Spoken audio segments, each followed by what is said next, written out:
जय माता रानी। प्रणाम साधकगण। आज हम सप्तशती के चतुर्थ अध्याय का पाठ करेंगे। चौथे दिन हम सब सप्तशती के चतुर्थ अध्याय का पाठ करते हैं।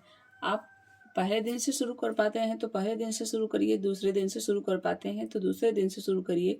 इसकी कोई भी बाध्यता नहीं होती है, हमें पाठ पूरा करना होता है 9 दिन के पहले। तो आज हमारे पाठ का चौथा दिन है, तो हम चतुर्थ अध्याय का पाठ करेंगे और आज केवल चतुर्थ अध्याय का ही पाठ किया जाता है। ये अध्याय थोड़ा सा बड़ा है, इसलिए आज सिर्फ इसका पाठ होता है। तो आज हम कवच पढ़ेंगे, फिर अर्गला पढ़ेंगे, फिर कीलक पढ़ेंगे, उसके बाद हम चतुर्थ अध्याय का पाठ करेंगे। साधकगण, दुर्गा सप्तशती का मूल रूप संस्कृत है और संस्कृत में किया हुआ पाठ ज़्यादा प्रभावशाली होता है, परंतु जब हमें संस्कृत का सही उच्चारण नहीं आता है, बहुत से भक्त ऐसे होते हैं जिनकी बहुत इच्छा होती है कि वो सप्तशती का पाठ करें, परंतु वो संस्कृत में होने के कारण उसका उच्चारण नहीं कर पाते हैं, उसका पाठ नहीं कर पाते हैं। तो इस वजह से इसका हिंदी में भी अनुवाद किया गया और हिंदी में भी हम इसका पाठ कर सकते हैं। हमारी बस भक्ति श्रेष्ठ होती है, हमारी श्रद्धा श्रेष्ठ होती है। अगर हम पूरी श्रद्धा और पूरी भक्ति से इस पाठ को करते हैं तो माता हम पर प्रसन्न होती है, हमारी मनोकामनाएं पूरी करती है। तो चलिए हम पूरी श्रद्धा और भक्ति के साथ अपने आज चतुर्थ अध्याय को पढ़ते हैं।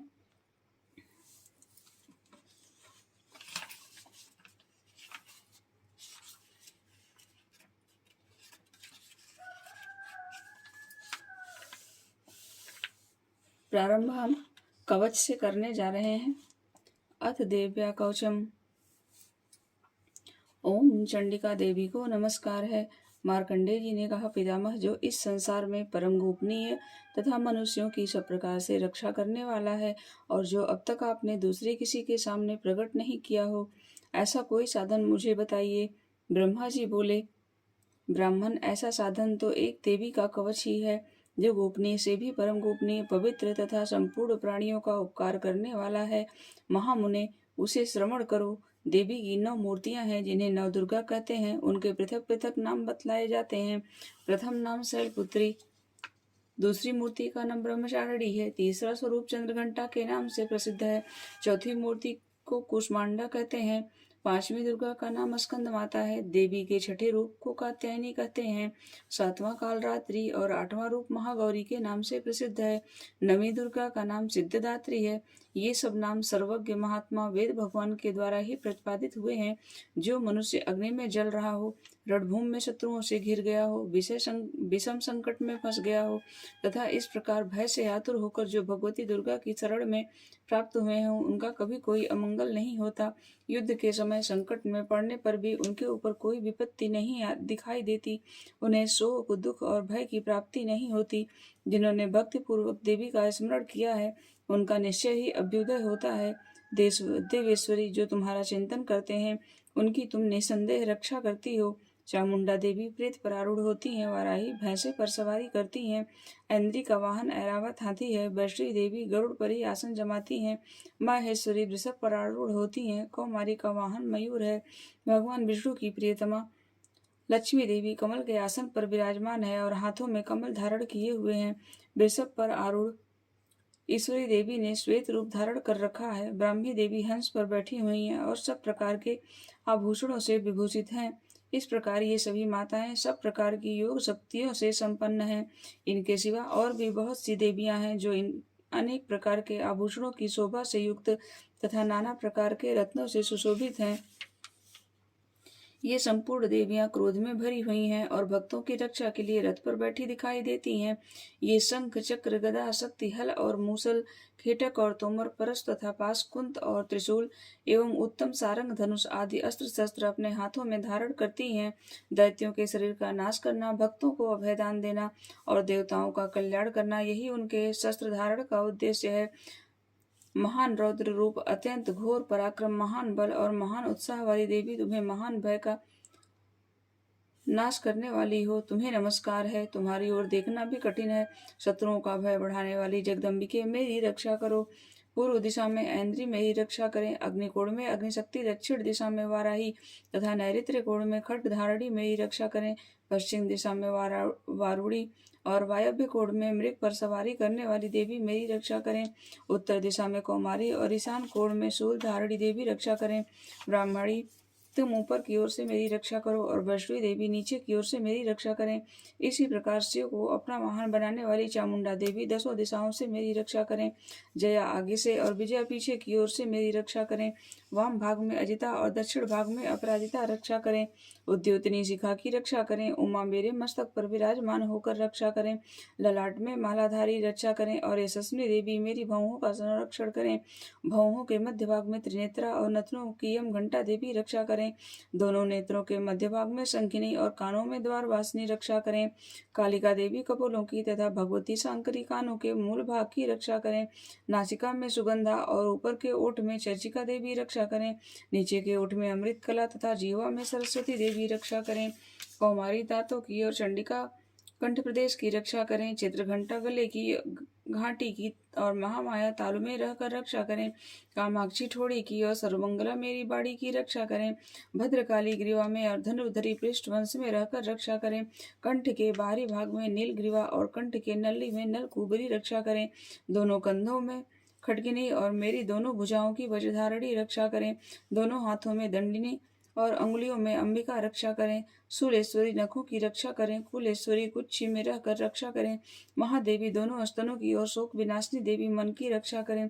ललिता देवी हृदय में और शूलधारणी उदर में रहकर रक्षा करें। नाभि में कामनी और गुह भाग की गुहेश्वरी रक्षा करें। पूतना और कामिका लिंग की और महेश वाहिनी गुदा की रक्षा करें। भगवती कटि भाग में और विंध्यवासिनी घुटनों की रक्षा करें। संपूर्ण कामनाओं को देने वाली महाबला देवी दोनों पिंडलियों की रक्षा करें। नारसिंही दोनों घुट्टियों की और तेजसी देवी दोनों चरणों के पृष्ठभाग की रक्षा करें। श्री देवी पैरों की अंगुलियों में और तलवासनी पैरों के तलुओं में रहकर रक्षा करें। अपने दाढ़ों के कारण भयंकर दिखाई देने वाली दृष्टाम कराली देवी नखों की और धर्वकेशनी देवी केशों की रक्षा करें। रोमावलियों के छिद्रों में कौबेरी और त्वचा की वागीश्वरी देवी रक्षा करें। पार्वती देवी रक्त, मज्जा, वसा, मांस, हड्डी और मेद की रक्षा करें। आंतों की कालरात्रि और पित्त की मुक्तेश्वरी देवी रक्षा करें। मूलाधार आदि कमल कोशों में पद्मावती देवी और कफ में चूड़ामणि देवी स्थित होकर रक्षा करें। नख के तेज की ज्वालामुखी रक्षा करें, जिसका किसी भी अस्त्र से भेदन नहीं हो सकता था। वह अभेद्या देवी शरीर की समस्त संधियों में रहकर रक्षा करें। ब्राह्मणी, आप मेरे वीर की रक्षा करें। छत्तेश्वरी छाया की तथा धर्मधारणी देवी मेरे अहंकार, मन और बुद्धि की रक्षा करें। हाथ में वज्र धारण करने वाली वज्रहस्ता देवी मेरे प्राण, अपान, व्यान, उदान और समान वायु की रक्षा करें। कल्याण से शोभित होने वाली भगवती कल्याण शोभना मेरे प्राण की रक्षा करें। रस, रूप, गंध, शब्द और स्पर्श इन विषयों का अनुभव करते समय योगिनी देवी रक्षा करें तथा सत्व गुण, रजोगुण और तमोगुण की रक्षा सदा नारायणी देवी करें। वाराही आयु की रक्षा करें।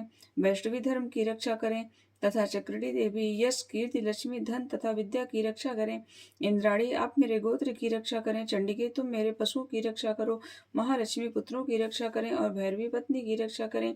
मेरे पद की सुपथा तथा मार्ग की क्षेम करी रक्षा करें।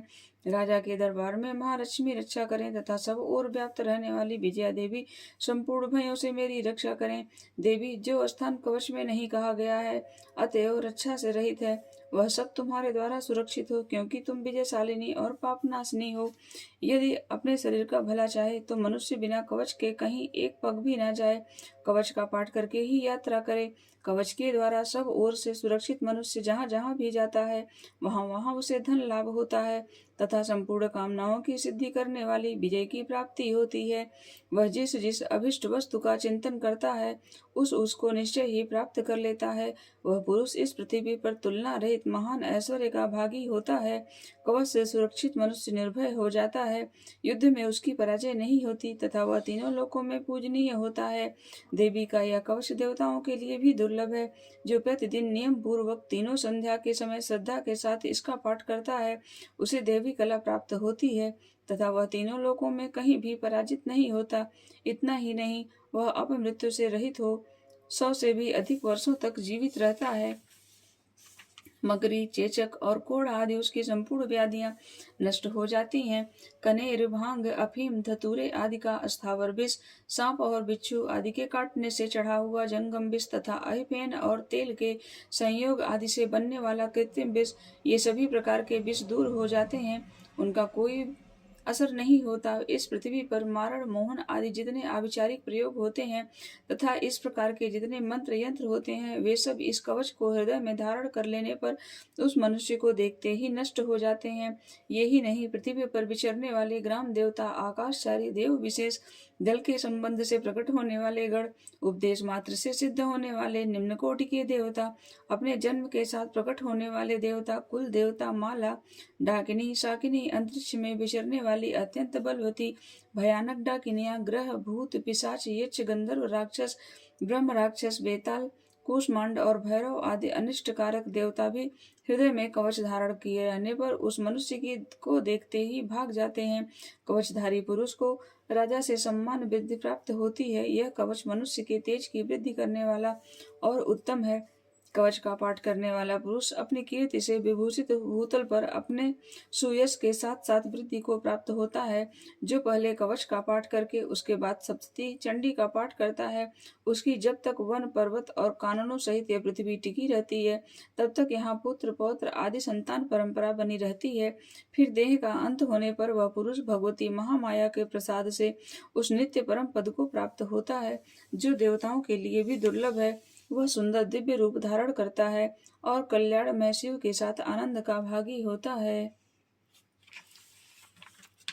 अब हम लोग अर्गला का पाठ प्रारंभ करेंगे। अथ अर्गला स्तोत्रम। ओम चंडिका देवी को नमस्कार है। मार्कंडेय जी कहते हैं, जयंती, मंगला काली, भद्रकाली, कपालिनी, दुर्गा, क्षमा, शिवा, धात्री, स्वाहा और स्वधा, इन नामों से प्रसिद्ध जगदम्बिके तुम्हें मेरा नमस्कार है। देवी चामुंडे तुम्हारी जय हो। संपूर्ण प्राणियों को पीड़ा हरने वाली देवी तुम्हारी जय हो। सब में व्याप्त रहने वाली देवी तुम्हारी जय हो। काल रात्रि तुम्हें नमस्कार हो।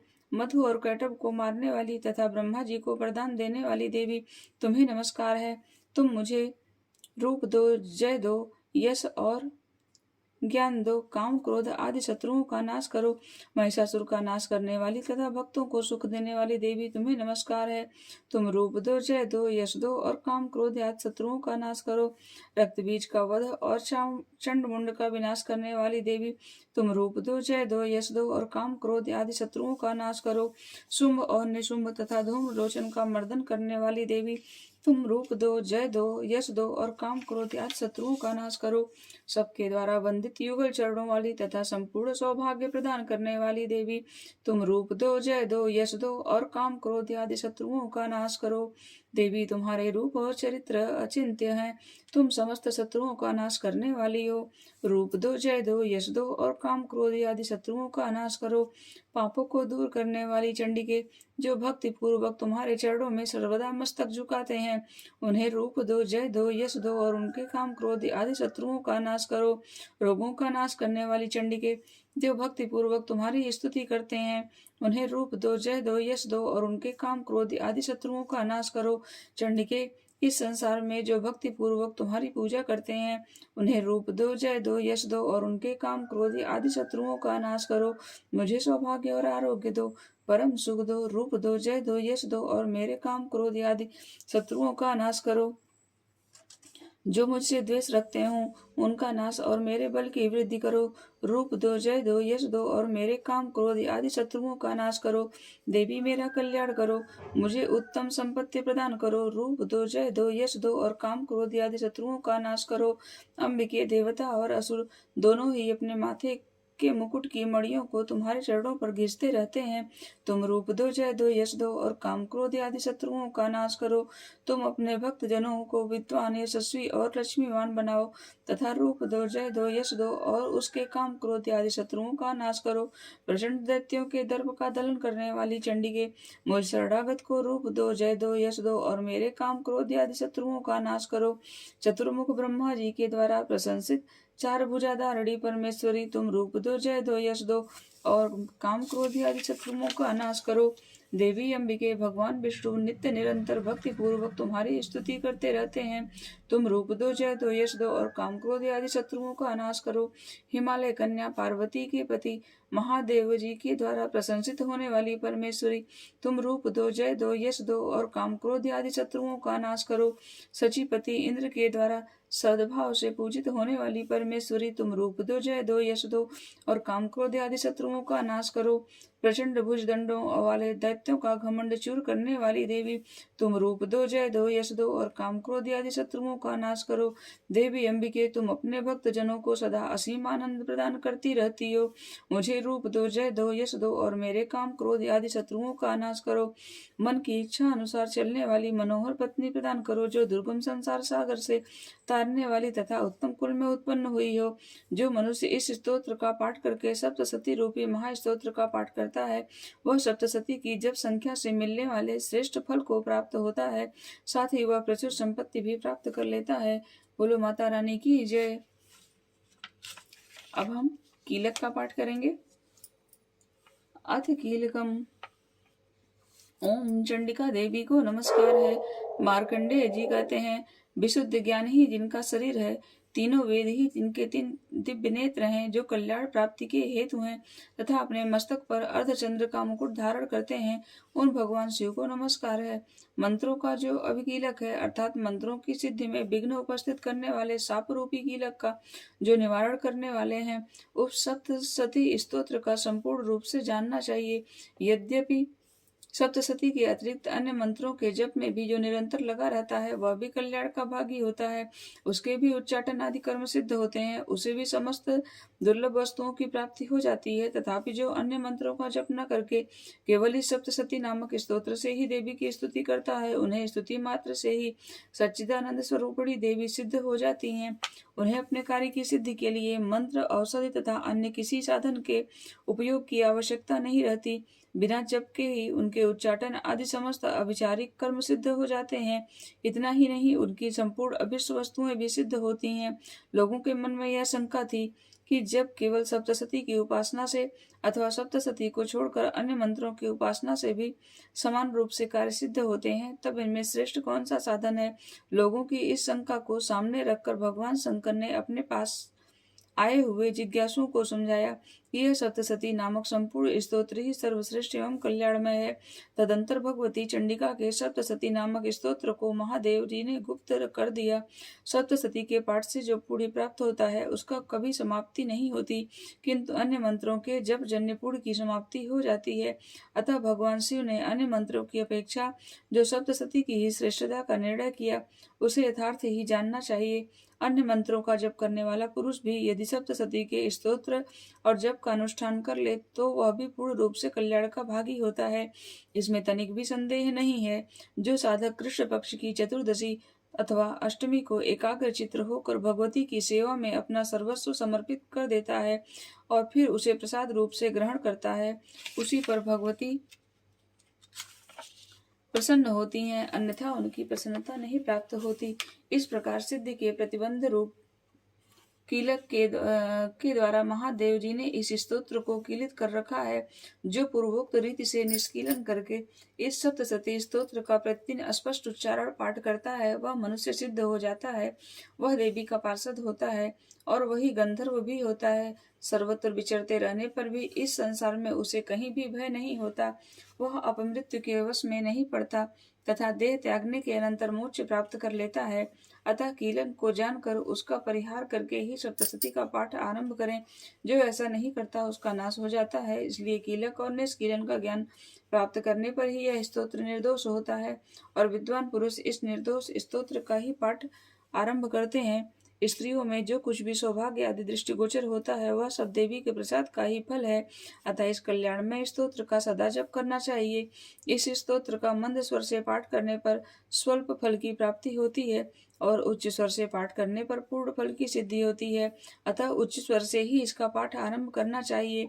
जिनके प्रसाद से ऐश्वर्य, सौभाग्य, आरोग्य, संपत्ति, शत्रुनाश तथा परम मोक्ष की भी सिद्धि होती है, उन कल्याणमयी जगदम्बा की स्तुति मनुष्य क्यों नहीं करते। अर्थात सभी को जगदम्बा की स्तुति करना चाहिए। इस प्रकार कीलक का पाठ संपूर्ण हुआ। अब हम चतुर्थ अध्याय का पाठ करेंगे।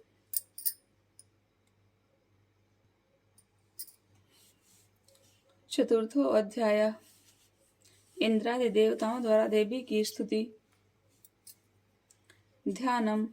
सिद्धि की इच्छा रखने वाले पुरुष जिनकी सेवा करते हैं तथा देवता जिन्हें सब ओर से घेरे रहते हैं, उन जया नाम वाली दुर्गा देवी का ध्यान करें। उनके श्रीअंगों की आभा काल मेघ के समान श्याम है। वे अपने कटाक्षों से शत्रु समूह को भय प्रदान करती हैं। उनके मस्तक पर आबद्ध चंद्रमा की रेखा शोभा पाती है। वे अपने हाथों में शंख चक्र कृपाण और त्रिशूल धारण करती हैं। उनके 3 नेत्र हैं। वे सिंह के कंधे पर चढ़ी हुई हैं और अपने तेज से तीनों लोगों को परिपूर्ण कर रही हैं। ऋषि कहते हैं, अत्यंत पराक्रमी दुरात्मा महिषासुर तथा उसकी दैत्य सेना के देवी के हाथों से मारे जाने पर इंद्र आदि देवता प्रणाम के लिए गर्दन तथा कंधे झुकाकर उन भगवती दुर्गा का उत्तम वैष्णव द्वारा स्तमन करने लगे। उस समय उनके सुंदर अंगों में अत्यंत हर्ष के कारण रोमांच हो आया।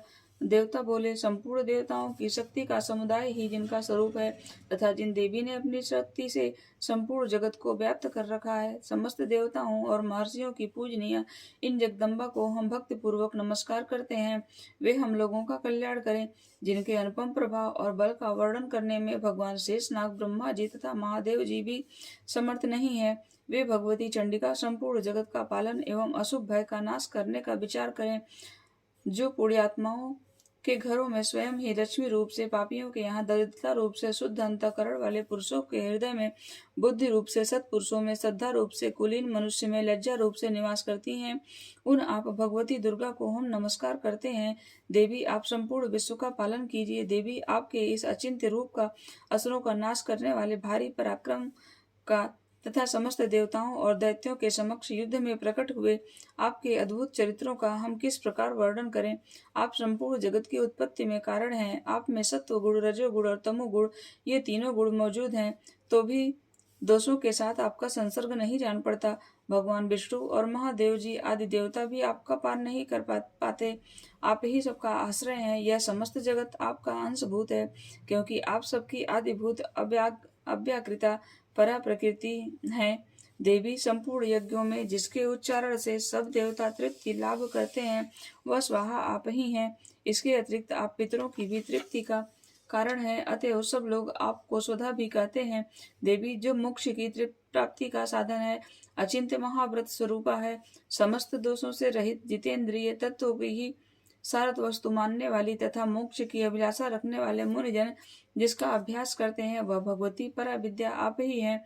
आप शब्द स्वरूपा हैं। अत्यंत निर्मल ऋग्वेद, यजुर्वेद तथा उद्गीत के मनोहर पदों के पाठ से युक्त साम्य वेद का भी आधार आप ही हैं। आप देवी त्रयी और भगवती हैं। इस विश्व की उत्पत्ति एवं पालन के लिए आप ही वार्ता के रूप में प्रकट हुई हैं। आप संपूर्ण जगत की घोर पीड़ा का नाश करने वाली हैं। देवी, जिससे समस्त शास्त्रों के सार का ज्ञान होता है, वह मेधा शक्ति आप ही हैं। दुर्गम भव सागर से पार उतारने वाली नौका रूप दुर्गा देवी भी आप ही हैं। आपकी कहीं भी आसक्ति नहीं है। कर्तव्य के शत्रु भगवान विष्णु के वक्षस्थल में एकमात्र निवास करने वाली भगवती लक्ष्मी तथा भगवान चंद्रशेखर द्वारा सम्मानित गौरी देवी भी आप ही हैं। आपका मुख मंद मुस्कान से सुशोभित निर्मल पूर्ण चंद्रमा के बिंब का अनुकरण करने वाला और उत्तम सुवर्ण की मनोहर कांति से कमनीय है। तो भी उसे देखकर महिषासुर को क्रोध हुआ और सहसा उसने उस पर प्रहार कर दिया। यह बड़े आश्चर्य की बात है। देवी, वही मुख जब क्रोध से युक्त होने पर उदय काल के चंद्रमा की भांति लाल और तनी हुई भौहों के कारण विकराल हो उठा, तब उसे देखकर जो महिषासुर के प्राण तुरंत नहीं निकल गए, यह उससे भी बढ़कर आश्चर्य की बात है, क्योंकि क्रोध में भरे हुए यमराज को देखकर भला कौन जीवित रह सकता है। देवी, आप प्रसन्न हो। परमात्मा स्वरूपा, आपके प्रसन्न होने पर जगत का अभ्युदय होता है और क्रोध में भर जाने पर आप तत्काल ही कितने कुलों का सर्वनाश कर डालती हैं। यह बात अभी अनुभव में आई है, क्योंकि महिषासुर की यह विशाल सेना क्षण भर में आपके कोप से नष्ट हो गई है। सदा अभ्युदय प्रदान करने वाली आप जिन पर प्रसन्न होती हैं, वे ही देश में सम्मानित हैं। उन्हीं को धन और यश की प्राप्ति होती है। उन्हीं का धर्म कभी शिथिल नहीं होता तथा वे ही अपने हृष्ट पुष्ट स्त्री पुत्र और भृत्यों के साथ धन्य माने जाते हैं। देवी, आपकी ही कृपा से पुण्यात्मा पुरुष प्रतिदिन अत्यंत श्रद्धा पूर्वक सदा सब प्रकार के धर्मानुकूल कार्य करता है और उसके प्रभाव से स्वर्ग लोक में जाता है। इसलिए आप तीनों लोकों में निश्चय ही मनोवांछित फल देने वाली हैं। माँ दुर्गे, आप स्मरण करने पर सब प्राणियों का भय हर लेती हैं और स्वस्थ पुरुषों द्वारा चिंतन करने पर उन्हें परम कल्याणमयी बुद्धि प्रदान करती हैं। दुख, दरिद्रता और भय हरने वाली देवी, आपके सिवा दूसरी कौन है जिसका चित्त सब उपकार करने के लिए सदा ही दयाद्र रहता हो। देवी, इन राक्षसों को मारने से संसार का सुख मिले तथा ये राक्षस चिरकाल तक नरक में रहने के लिए भले ही पाप करते रहे हों, इस समय संग्राम में मृत्यु की प्राप्ति होकर स्वर्गलोक में जाएं, निश्चय ही यह सोचकर आप शत्रुओं का वध करती हो। आप शत्रुओं पर शस्त्रों का प्रहार क्यों करती हैं? समस्त असुरों को दृष्टिपात मात्र से ही भस्म क्यों नहीं कर देती? इसमें एक रहस्य है। ये शत्रु भी हमारे शस्त्रों से पवित्र होकर उत्तम लोकों में जाएं, इस प्रकार उनके प्रति भी आपका विचार अत्यंत उत्तम रहता है। खड्ग के तेज पुंज की भयंकर दीप्ति से तथा आपके त्रिशूल के अग्रभाग की घनीभूत प्रभा से चौधिया कर जो असुरों की आंखें फूट नहीं गईं, उसमें कारण यही था कि वे मनोहर रश्मियों से युक्त चंद्रमा के समान आनंद प्रदान करने वाले आपके इस सुंदर मुख का दर्शन करते थे। देवी, आपका शील दुराचारियों के बुरे बर्ताव को दूर करने वाला है। साथ ही यह रूप ऐसा है जो कभी चिंतन में भी नहीं आ सकता और जिसकी कभी दूसरों से तुलना नहीं की जा सकती, तथा आपका बल और पराक्रम तो उन दैत्यों का भी नाश करने वाला है जो कभी देवताओं के पराक्रम को भी नष्ट कर चुके थे।